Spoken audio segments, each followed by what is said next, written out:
A Manuel Belgrano se lo tiene por el creador de la bandera. Si se hiciera una encuesta preguntando quién fue o qué hizo, estoy seguro que el 90% o más de los encuestados dirían justamente que fue el creador de la bandera. Sin embargo, fue mucho más que eso. Hizo mucho más por todos nosotros que crear esa hermosa bandera. Este año 2020 se cumplen 250 años de su natalicio y 200 años de su fallecimiento. Vivió 50 años, entre el 3 de junio de 1770 y el 20 de junio de 1820. Una vida relativamente corta pero intensa, sobre todo la última etapa, entre 1810 y 1820, cuando fue uno de los principales protagonistas de esa primera hora patria, junto a San Martín y Güemes. Por eso es muy importante evocar en este año belgraniano quién fue este padre de la patria, qué hizo, qué nos dejó. Hacer hizo muchísimo, pero por encima de todo lo que hizo, todo lo bueno que hizo, están los valores que nos legó. Yo diría que el principal testimonio que tenemos de este enorme prócer argentino es ese legado de principios, de valores, que rigieron todos los actos de su vida y que podrían sintetizarse en una palabra: desprendimiento. Porque Manuel Belgrano tuvo todo a su favor para pasarla bien, para tener una buena vida, de buena familia, de fortuna, culto, de buena presencia. Sin embargo, dejó todo eso de lado para consagrarse a la causa de la patria. Por eso, más allá de todo lo que hizo, es importante remarcar los valores. Pero veamos rápidamente en una reseña sucinta, ¿quién fue Manuel Belgrano? Fue un protagonista intenso de la etapa 1810-1820, que comienza con la Revolución de Mayo. En la Revolución de Mayo fue uno de los principales referentes de ese momento histórico donde se da el primer paso de cara a la gesta independentista. Pero antes había tenido una vida. Ya para entonces tenía 40 años. Él nació, como dijimos, el 3 de junio de 1770, en un hogar de muchos hermanos. Fueron 16, de los cuales 12 alcanzaron la mayoría de edad. Su padre era de buen pasar, un comerciante importante, don Domingo Belgrano y Peri, que fue el que le proveyó la educación o le facilitó la educación importante que tuvo. Primero en el Real Colegio de San Carlos, en Buenos Aires, y después en España, donde estudió en las universidades más reputadas del Viejo Mundo, en Salamanca y en Valladolid.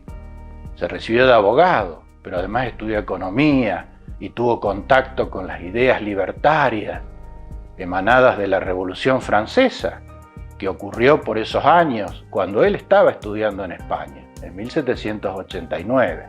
De regreso a su patria, en 1793, fue designado secretario del Real Consulado.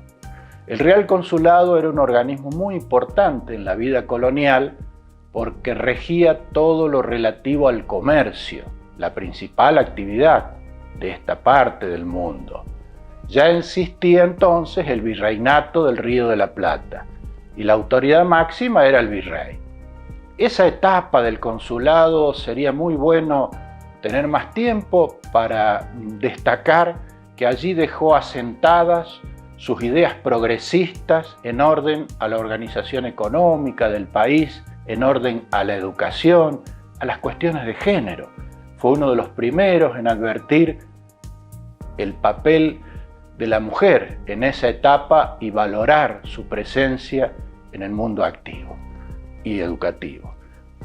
Después del consulado llegó la Revolución de Mayo, pasaron las invasiones inglesas. En todas esas etapas él tuvo un alto perfil. Pero en Mayo es cuando se suma a la causa de la revolución y ocupa una vocalía en esa primera junta presidida por Cornelio Saavedra, que desplazó al virrey Cisneros, junto a Moreno, junto a Paso y todos los demás protagonistas de esa hora. Y le tocó inmediatamente cumplir el cometido primero que tuvo esa junta de gobierno, que era extender su autoridad a todo el resto del enorme virreinato, que ocupaba o abarcaba varios de los países actuales, además de nuestra República Argentina, Uruguay, llamada Banda Oriental, Paraguay, y el Alto Perú, hoy República de Bolivia. A él le tocó emprender esas campañas con forma de expedición militar, tratando de que el resto del virreinato aceptara esta decisión tomada el 25 de mayo de 1810 y acatara esta primera junta de gobierno. La primera misión encomendada fue al Paraguay, donde no tuvo éxito militar, porque sufrió importantes derrotas al frente del modesto ejército que encabezó. Las batallas de Paraguarí, Tacuarí, pero dejó sembrada la idea de la libertad y la independencia en los referentes paraguayos, que al poco tiempo desconocieron las autoridades españolas y comenzaron el recorrido de un camino propio. De regreso a Buenos Aires se le confió otra misión: instalar unas baterías, unos cañones, en las orillas del río Paraná, para impedir las frecuentes incursiones de la flota española por ese curso de agua. Allí, el 27 de febrero de 1812, estando en Rosario, a orillas del Paraná, crea la bandera nacional, el pabellón celeste y blanco, que sin embargo, por la estrategia política que desarrollaba el gobierno de entonces, que era el triunvirato, le fue prohibido su uso. Lo cierto es que inmediatamente después se le encomienda otra alta misión, que es relevar a quienes habían sufrido la derrota en el Alto Perú de la primera incursión en ese territorio donde el español, el Partido Realista, pisaba fuerte. Curiosamente le tocó reemplazar a su primo, a Juan José Castelli, quien había sido el responsable político-militar de esa primera expedición al Alto Perú. Él se hace cargo, nuestro Manuel Belgrano, de este ejército deshecho, moralmente destruido, en Jujuy, y advirtió que no iba a poder resistir la invasión realista que bajaba desde el Alto Perú.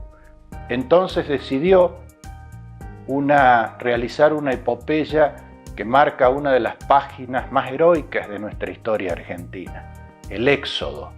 Dispuso que pueblo y ejército de Jujuy dejaran atrás sus tierras, sus propiedades, sus bienes, para dejar al enemigo tierra arrasada, tal cual él mismo lo dispuso.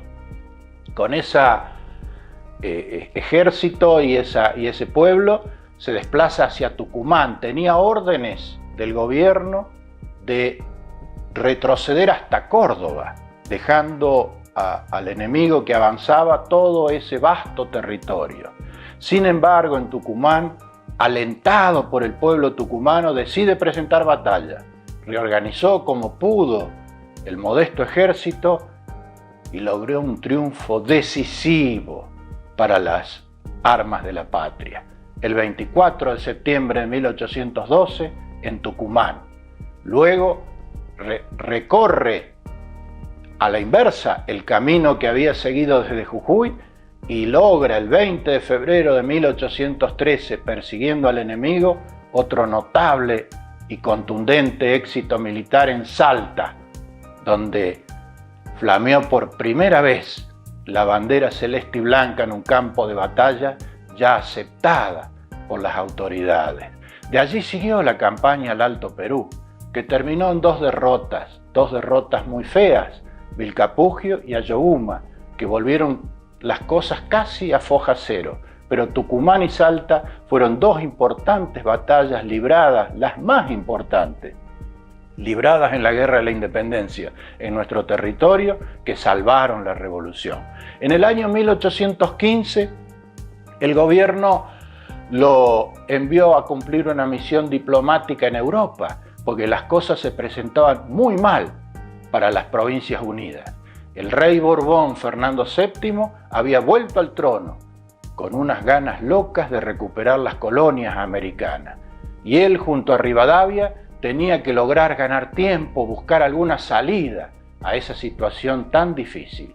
En 1816, ya de regreso, va a participar del Congreso de Tucumán, no como diputado, sino como invitado para contarles a los allí reunidos lo que había visto en Europa. De hecho, rápidamente apoyó la idea de declarar la independencia y les dijo que lo mejor sería instalar aquí una monarquía constitucional en cabeza de un príncipe inca, una clara reivindicación de los pueblos originarios que San Martín apoyó decisivamente cuando se enteró de esta novedad, que por supuesto no prosperó. El 9 de julio de 1816 participó de los eventos, de los sucesos, de la declaración de la independencia y fue nuevamente designado al frente del Ejército del Norte. Y ya los últimos años de su vida van a transcurrir en Tucumán, donde este ejército está acantonado, haciendo o cuidando las espaldas de Martín Miguel de Güemes, que con sus valerosos gauchos atajaba las invasiones realistas que bajaban del Alto Perú. Todo este tiempo va a pasar circunstancias penosas con su salud, muy deteriorada porque sufría de varias enfermedades. En Tucumán tuvo una hija, una niña sin haberse casado, Manuela Mónica del Corazón de Jesús. En Tucumán pasó y vivió momentos difíciles por lo que estaba viendo a su alrededor en cuanto al conflicto interno. Él, igual que San Martín, ponía por encima de todo la unidad nacional para enfrentar al enemigo externo. Y igual que San Martín, repudiaba los conflictos internos, las mezquindades, las diferencias que gastaban energías inútilmente. Esos fueron los últimos años de su vida.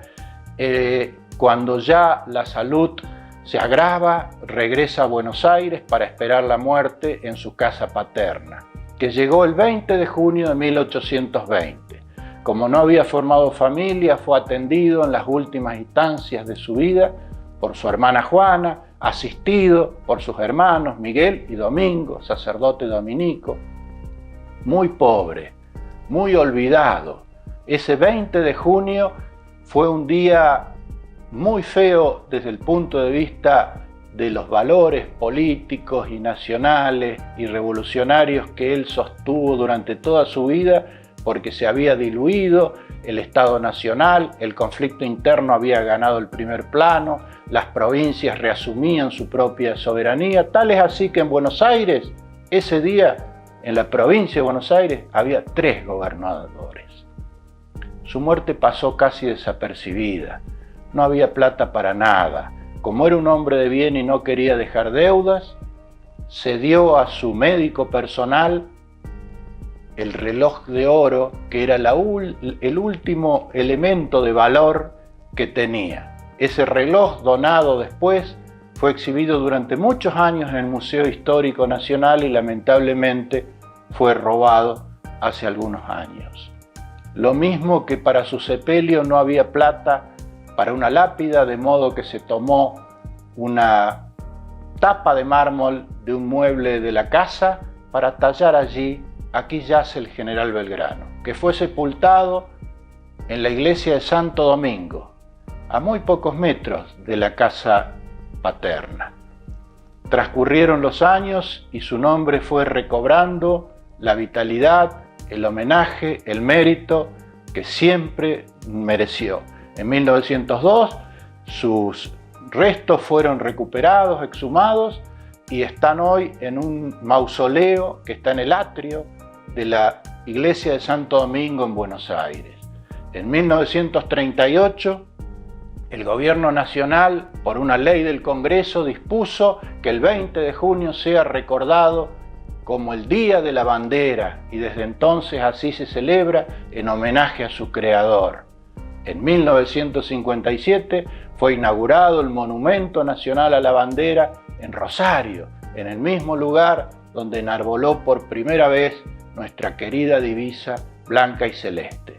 Dejó muchísimas cosas, muchos ejemplos, entre ellos el hecho de haber destinado el premio muy importante, una verdadera fortuna para ese tiempo que el gobierno le dio tras los triunfos de Tucumán y Salta, para que sean levantadas 4 escuelas en ese norte argentino, porque la educación siempre fue para él un paradigma superior, una herramienta de progreso, de igualdad de los pueblos, de combatir la ignorancia era para él casi tan importante como la pelea en la que estaba enfrascado por la libertad y la independencia americana. Todo eso y mucho más, que por razones de tiempo no podemos ampliar, fue este gran padre de la patria, este gran gigante de la historia argentina que hoy debemos recordar a corazón abierto.